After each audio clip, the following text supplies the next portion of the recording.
2,750 টকাকৈ আৰু অংগনবাড়ী সহায়িকাসকলে 3,250 টকাকৈ তেওঁলোকে। নমস্কাৰ সকলোকে এক্টিভ ষ্টাডি আছামৰ আন এটা গুৰুত্বপূৰ্ণ ভিডিঅ'ৰ সৈতে পুনৰবাৰ স্বাগতম জনাইছোঁ। আজিৰ এই ভিডিঅ'টো অংগনবাড়ী কৰ্মী সহায়িকাসকলৰ বাবে আটাইতকৈ গুৰুত্বপূৰ্ণ হ'বলৈ গৈ আছে। এই ভিডিঅ'টো আৰম্ভণিৰ পৰা শেষলৈকে চাব বুলি আশা ৰাখিলোঁ। অংগনবাড়ী কৰ্মী সহায়িকাসকলে বহুদিন ধৰি তেওঁলোকৰ মাননি বৃদ্ধিৰ বাবে দাবী জনাই আহিছে। ইয়াৰ আগতে বিধানসভাৰ মজিয়াত বহু কেইগৰাকী বিধায়কে অংগনবাড়ী কৰ্মী সহায়িকাৰ কেইবাটাও সমস্যা বিধানসভাৰ মজিয়াত উত্থাপিত কৰিছিল। যদি আজি মাননীয় মন্ত্ৰী অজন্তা নেওগে আজি এই বিষয়ত তেখেতে স্পষ্টীকৰণ দিছে। তেখেতৰ স্পষ্টীকৰণৰ ভিতৰত মডেল অংগনবাড়ী কেন্দ্ৰসমূহৰ নিৰ্মাণ, কেন্দ্ৰসমূহৰ মেৰামতিৰ উপৰিও অংগনবাড়ী কৰ্মী সহায়িকাসকলৰ মাননি সন্দৰ্ভত তেখেতে স্পষ্টীকৰণ দিছে। তেনেহ'লে দেৰি নকৰি মূল ভিডিঅ'লৈ আহক। এই পুঁজিৰ এটা বৃহৎ অংশ আমি কাক দিছোঁ? ICDS আঁচনিত আমি এটা বৃহৎ অংশ দিছোঁ আমি অংগনবাড়ী কৰ্মী আৰু সহায়িকা, কাৰণ সকলোৰে মুখত মই সেইটোৱে শুনিলোঁ। আপোনালোকে উপাধ্যক্ষ মহোদয় চাওক যে সংসদৰ শিশু বিকাশ সেৱা আঁচনিখন কেন্দ্ৰীয় চৰকাৰে এটা পুঁজি আমাক দিয়ে আৰু আমি ষ্টেট শ্বেয়াৰ এটা দিওঁ।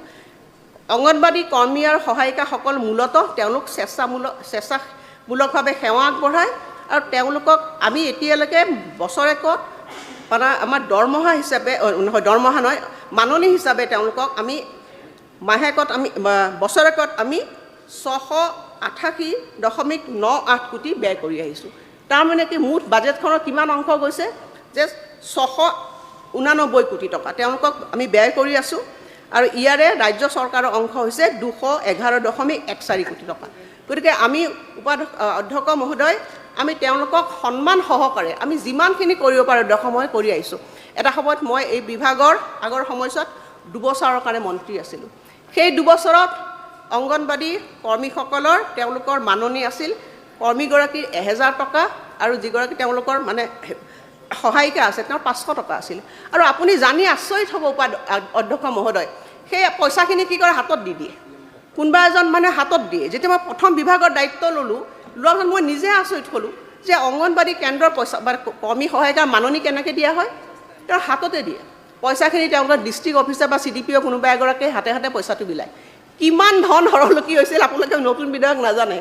সেই অৱস্থাত মই এই বিভাগটো দেখিছোঁ, মই নিজে আচৰিত খালোঁ যে এনেকৈতো বিভাগ চলিব নোৱাৰে। 500 টকা 1000 টকা, কোনোবাই যদি 1000 টকা পাইছে নিবলৈ আহিবলৈ পইচা তাতো বোলে 200 টকা নাইকিয়া হৈছে। মই বোলো এনেকৈ বিভাগ নচলিব। তাৰপিছত মই সিদ্ধান্ত ল'লোঁ, তেখেতসকলক ক'লোঁ মাতি আনি যে আপোনালোকে চবে বেংক একাউণ্ট খোলক। বহুতো অংগনবাড়ী সহায়িকা আৰু কৰ্মীসকল মোৰ ওচৰলৈ আহি গ'লে নুখোলোঁ বাইদেউ। কিয় নুখোলে? যে বেংক একাউণ্ট খুলিবৰ কাৰণে 500 টকা আমি ভৰাব লাগে। তাৰপিছত মই জোৰ জবস্তি তেওঁলোকক মই বিনয়েৰে মানে অনুৰোধ জনালোঁ যে আপোনালোকে বেংক একাউণ্ট খুলিবই লাগিব। আপোনালোকে যিকেইটা পইচা পাইছে 1000 টকাই পাওক 500 টকাই পাওক, ট্ৰান্সপাৰেণ্ট হ'ব লাগিব, স্বচ্ছ হ'ব লাগিব। বেংকৰ জৰিয়তেহে মই পইচা দিম, নহ'লে মই কিন্তু পইচাই দিব নোৱাৰিম।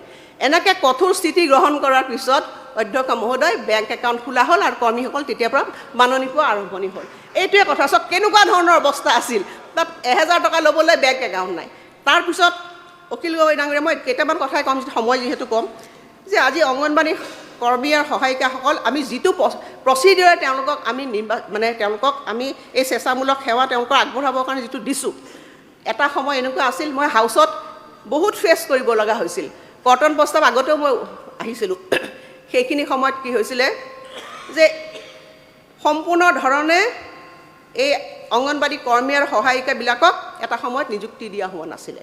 সেইবিলাক আৰু বেছি খুচৰিবলৈ নাযাওঁ অধ্যক্ষ মহোদয়।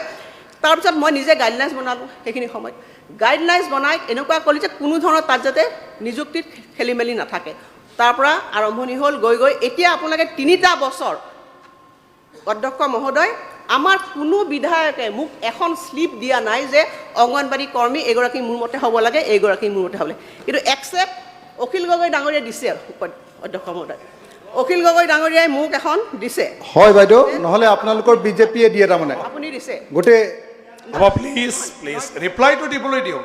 আপুনি মই এইটোৱে কৈছোঁ যে আমি ৰিপ্লাইটো দিবলৈ নহয় ছাৰ, যিহেতু কথাটো কৈছোঁ অধ্যক্ষ মহোদয়, আমি কোনো ধৰণৰ কমপ্লিটলি স্বচ্ছভাৱে যোৱা 3টা বছৰত মোৰ এপইণ্টমেণ্টখিনি হৈছে। তাৰপিছত যিখিনি বাকী আছে মই হেৰিটোহে কৈছোঁ, অধ্যক্ষ মহোদয়, প্ৰচিডিঅ'ৰটোহে কৈছোঁ, কেনেদৰে স্বচ্ছভাৱে কামখিনি আমি কৰিছোঁ। যিখিনি বাকী আছে সেইখিনি আমি সম্পূৰ্ণভাৱে নিকাভাৱে কৰিম। দ্বিতীয়তে, বহু মাননীয় সদস্যই আমাৰ চেয়াৰমেন আলী ডাঙৰীয়াৰ পৰা সকলো সদস্যই অংগনবাড়ী কনষ্ট্ৰাকশ্যনৰ কথা কৈছে। অধ্যক্ষ মহোদয়, আপুনি চাওক যে আমি কেনেকুৱা ধৰণৰ এটা চেলেঞ্জ লৈছোঁ অধ্যক্ষ মহোদয়, গোটেই ছিষ্টেমটো নিকা কৰিবৰ কাৰণে।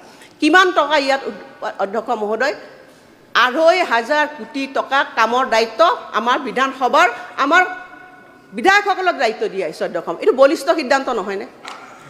কোনোবাই ২০টা পাইছে, ৩০টা পাইছে। মই প্ৰথম ৫,০০০ যিখিনি কৰিছিলোঁ তেতিয়া মই আপোনাক কৈছিলোঁ যে আৰু পিছৰ ৫,০০০ হ'ব, নেক্সট ৫,০০০ কাৰণে আপোনালোকৰ মই নিজে খুজি মই লিষ্ট দিছোঁ। আজি যে চেংচন হোৱাত দেৰি হৈছে তাৰ কাৰণটোৱে হৈছে বহু মাননীয় সদস্যই যেতিয়া মোক প্ৰস্তাৱটো দিবলৈ নিদিয়ে অধ্যক্ষ মহোদয়, বহু দেৰি বিলম্ব তেওঁলোকে হোৱাৰ পিছত মই এইখিনি গোটেইখিনি প্ৰায় আৰু ৪-৫০০মান পাবলৈ আছে, ৫,০০০ মোৰ কম হৈ আছে, কাৰণ প্ৰস্তাৱটো ৫,০০০ দিব লাগে। সেইখিনি হোৱা মই তথাপিও বেংকলৈ পঠিয়াই দিছিলোঁ, আমাৰ নাবাৰ্ডলৈ পঠিয়াই দিছোঁ। আপুনি তালিকা লৈতো আমাক ২৫টা আমি অতি আন্তৰিকতাৰে এই গোটেইকেইখন আঁচনিৰ কামখিনি আমি সুকলমে কৰিবলৈ চেষ্টা কৰিছোঁ উপাধ্যক্ষ মহোদয়।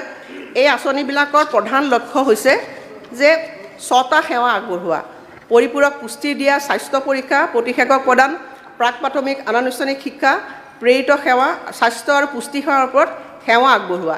ইতিমধ্যে আমাৰ যিবিলাক মই ক'লোৱে যে অংগনবাড়ী কেন্দ্ৰবিলাক, যিবিলাক কেন্দ্ৰ এটা সময়ত অতি জৰাজীৰ্ণ আছিল, তাৰে প্ৰায় ১০,০০০ কেন্দ্ৰ আমি নতুনকৈ নিৰ্মাণ কৰিবৰ কাৰণে আমি চেষ্টা কৰিছোঁ। আৰু সদনৰ সদস্যসকলক মই এইটোও জনাইছোঁ যে বাকী যিখিনি আমাৰ কেন্দ্ৰ থাকি যাব, সেই কেন্দ্ৰবিলাক মেৰামতি কৰিবৰ কাৰণে কেন্দ্ৰীয় চৰকাৰে আমাৰ পৰা এটা প্ৰস্তাৱ বিচাৰিছিলে। আৰু এইবাৰ শেহতীয়াভাৱে যিটো আমাৰ তেওঁলোকৰ লগত বছৰেকৰ আমাৰ গ্ৰাণ্টৰ ওপৰত কথা হৈছিলে, তেতিয়া তেখেতসকলে আমাক কৈছে কেন্দ্ৰীয় চৰকাৰে যে অসমৰ কাৰণে প্ৰায় ৩০,০০০ অংগনবাড়ী কেন্দ্ৰৰ মেৰামতিৰ কাৰণে এটা পুঁজি আগবঢ়াব বুলি তেওঁলোকে সেইখিনি কথা আমাক জনাইছে। গতিকে এইটো আমি অৱগত যে আমি নতুনকৈ কেন্দ্ৰ নিৰ্মাণ কৰিছোঁ এহাতে, আৰু আনহাতে যিবিলাক কেন্দ্ৰ আমাৰ মেৰামতিৰ প্ৰয়োজন আছে সেইখিনিও আমি নিশ্চিতভাৱে এই বিত্তীয় বৰ্ষতে আমি কিছু কেন্দ্ৰ আমি হাতত ল'ম, যাতে নতুনকৈ আমি মেৰামতি কৰি সেই কেন্দ্ৰবিলাকো আমি সুন্দৰভাৱে তাত আমি শিশুসকলৰ স্বাস্থ্যক আৰু বিভিন্ন ধৰণৰ সেৱা আমি প্ৰদান কৰিব পাৰোঁ। অধ্যক্ষ মহোদয়, মই অংগনবাড়ী কেন্দ্ৰৰ কৰ্মীসকলৰ কথা কৈছোঁৱে যে অংগনবাড়ী কৰ্মীসকলক এতিয়ালৈকে বৰ্তমান ৬,৫০০ টকা তেওঁলোকক কৰ্মীসকলক দিয়া হৈছে। ক্ষুদ্ৰ অংগনবাড়ী কৰ্মীসকলক ৪,৭৫০ টকাকৈ আৰু অংগনবাড়ী সহায়িকাসকলে ৩,২৫০ টকাকৈ তেওঁলোকে মাহেকীয়াভাৱে এককালীন তেওঁলোকে মাননি পাই আছে। আৰু অধ্যক্ষ মহোদয়, আপোনাক জনাবলৈ পাই ভাল পাইছোঁ যে অসমে হৈছে যে প্ৰথম ৰাজ্য যিখন ৰাজ্যই অসমৰ অংগনবাড়ী কৰ্মী আৰু সহায়কসকলক তেওঁলোকক স্বীকৃতি জনাই তেওঁলোকক অৱসৰৰ পিছত এককালীনভাৱে আমি ৪ লাখ টকা, ৩ লাখ টকা আৰু ২ লাখ টকা আমি দি আছোঁ যোৱা ২টা বছৰৰ পৰা। আৰু এই ক্ষেত্ৰত আমি যোৱা ২টা বছৰত প্ৰায় ১৮৫৬গৰাকী অংগনবাড়ী কৰ্মী আৰু ১৮৬৭গৰাকী অংগনবাড়ী সহায়িকাক ইতিমধ্যে ১১২ কোটি টকা তেওঁলোকক প্ৰদান কৰা হৈছে, আৰু এই প্ৰক্ৰিয়া জাৰি ৰাখিব। ভাৰতবৰ্ষৰ ভিতৰত অধ্যক্ষ মহোদয় অসমেই প্ৰথম। আৰু দ্বিতীয়তে তেওঁলোকৰ এটা দাবী আছিলে যে তেওঁলোকৰ অংগনবাড়ী কৰ্মীৰ পৰা যেতিয়া মুখ্য সেৱিকা পদ পায় তেওঁলোকৰ যাতে ২৫% তেওঁলোকক দিব লাগে। সেইটো আমি ২৫% মুখ্য সেৱিকা পদ অংগনবাড়ী কৰ্মীৰ পৰা সংৰক্ষণ কৰি আমি পদোন্নতিৰ বাবে ব্যৱস্থা গ্ৰহণ কৰিছোঁ। আৰু ইতিমধ্যে কেন্দ্ৰীয় বাজেটত আপোনালোকে সকলোৱে দেখিছে যে অংগনবাড়ী কৰ্মী আৰু সহায়িকাসকলৰ কাৰণে আয়ুষ্মান ভাৰতত ৫ লাখ টকালৈকে যিটো স্বাস্থ্য সেৱা সুবিধা সেইটো প্ৰদান কৰা ভৱিষ্যতে হ'ব। গতিকে আমি অংগনবাড়ী কৰ্মী আৰু সহায়িকাসকলৰ যিখিনি তেওঁলোকৰ সেৱা, সেই সেৱাৰ প্ৰতি সদায় আমি স্বীকৃতি জনাই আহিছোঁ। আৰু এইটো আমি কৈছোঁ যে তেওঁলোকৰ কিবা সুবিধা আছে সেইখিনি আমাক অৱগত কৰিব, আৰু মই সদায় তেখেতসকলৰ লগত আছোঁৱে। আৰু আমি তেওঁলোকৰ কেনেধৰণে আগুৱাই লৈ যাব পাৰোঁ আমি ভৱিষ্যতে সেইখিনি সম্পূৰ্ণ লক্ষ্য ৰাখিম, আৰু তেওঁলোকক আমি আগুৱাই লৈ যাবৰ কাৰণে সকলো ক্ষেত্ৰতে আমাৰ প্ৰচেষ্টা জাৰি ৰাখিম। অংগনবাড়ী কৰ্মী সহায়িকাৰ এই গুৰুত্বপূৰ্ণ ভিডিঅ'টো সম্পূৰ্ণ চোৱাৰ বাবে ধন্যবাদ। ভিডিঅ'টো ভাল লাগিলে অনুগ্ৰহ কৰি লাইক এটা কৰাৰ লগতে যিমান পাৰে শ্বেয়াৰ কৰি দিব। আৰু যদি আপোনালোকে চেনেলটোত নতুনকৈ আহিছে কাইণ্ডলি চেনেলটো ছাবস্ক্ৰাইব কৰি ৰাখিব ধন্যবাদ জয় অসম